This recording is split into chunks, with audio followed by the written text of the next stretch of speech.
This is all about setting up a class with Evernote. Students download the desktop app to their computers first of all, and register using the school email address. Try not to use the Chinese email addresses because they tend to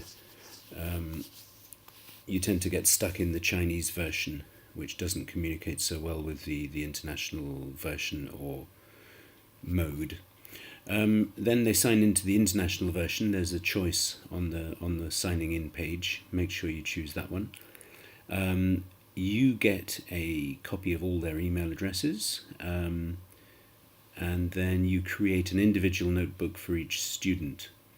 This is so that they can put their homework in there and any writing tasks or assessments or whatever that you want to see. So to do this, you go to your notebooks here, up on the top left.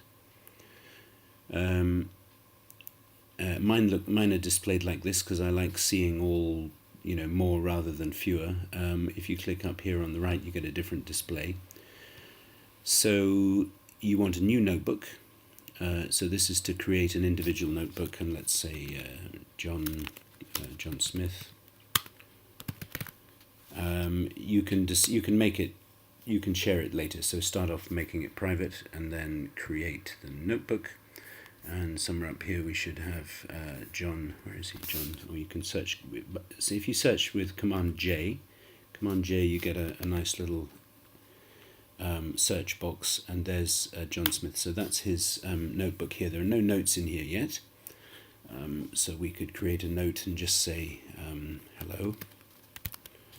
And we then share it with John. So we go to here, to the top right, share the notebook, and so we go into shared, and then we enter John Smith's email address.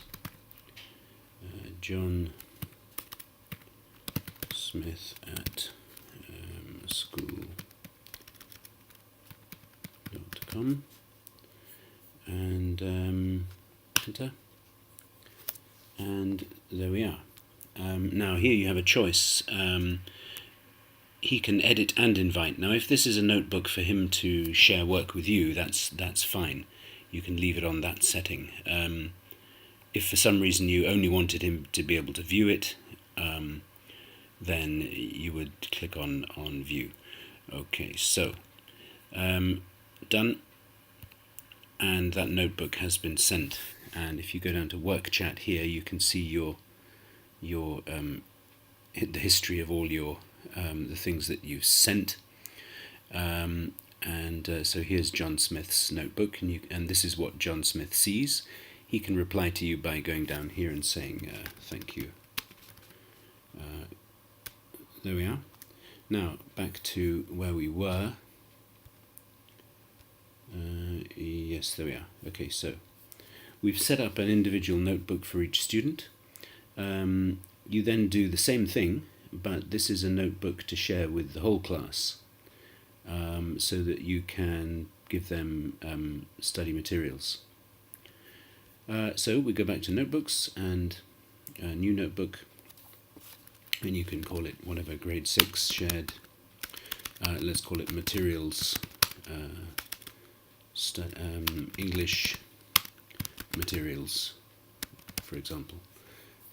Okay, we're going to share that, and we put in here the names of all the students in your class, and then you click create, and you're done.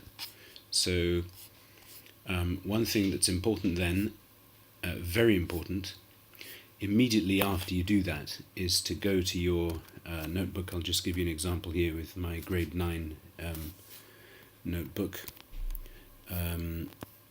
It's here, in fact. So if I find a grade 9, here we are, grade 9 shared notebook, it's here. Now, if you right-click, or I think if you go into settings, no. If you right-click the notebook, you'll see Manage Notebook Permissions. Now, click on that, and here you can see the permissions again. So you've got to make sure that For this notebook, if you're only wanting to share materials with the class, set it to Can View. I found out by experience that if I forgot to do this, if you had the setting on Can Edit or Can Edit and Invite, very soon all the material you put in your shared notebook will disappear as students move it to their own individual notebook. So make sure that this is on, you can check all your students and make sure they're all on Can View, not on Can Edit or Can Edit and Invite. And you're done.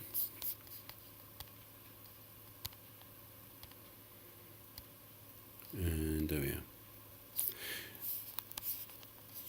So we've created an individual notebook. We've created a materials notebook, a kind of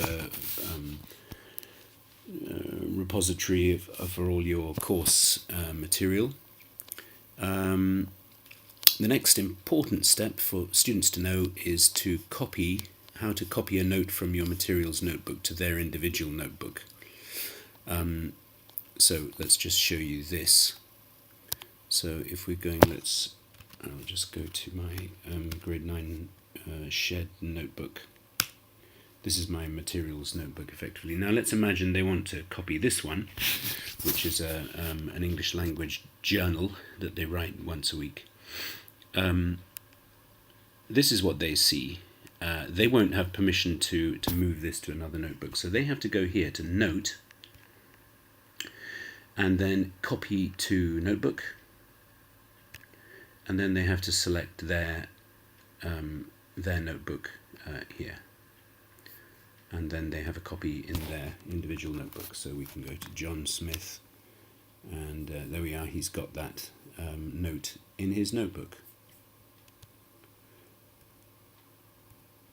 That's a very important step that you need to keep reminding students that when they want to save a note from your notebook that's shared with the class, they have to go to Note, Copy to Notebook, and then they select their own individual notebook. You should try to get everybody to get the Evernote app on their smartphone, and like that they can scan all their written work and take photos, and they can just then simply select which notebook they want them to go into, and it makes things very easy. Once you've set the class up, you can ask them to send you a test message via work chat. So here they just put in they do a new chat, and they put in your email address. You give them your email address, and they put a message here, hello, and then they send it to you, and you've got it. And this is great because you have a complete history of conversations with any and every student. So if you forget what you've said to somebody, you've got it all here, and you've seen what they've shared with you or written to you. It does take a little time just to remind students of how to, that these steps are important. I always remind them to make sure they put all their homework and all their other work that I want to see into their individual notebook, otherwise I won't see it. The little bell icon at the top, this one here, is useful because it shows you, it's a complete log of what's happened within all your shared notebooks. So you can see this student added something on health to their individual notebook. This student took out 2 notes from his notebook, and so on. You can see exactly, and it's good for checking to see who's done homework and so on. And there we are. Enjoy effortless sharing of course materials and hassle-free receiving of students' work. So now if you, let's imagine you want to put a piece of material into the shared notebook. So let's say you have a file here, and let's say you want to put this screenshot into your file. You can just drop it onto the green elephant, and then you choose which notebook it goes into. And we want the grade 9 shared notebook, for example, and move it there. That's it, and then all your students have that document. It's as easy as that.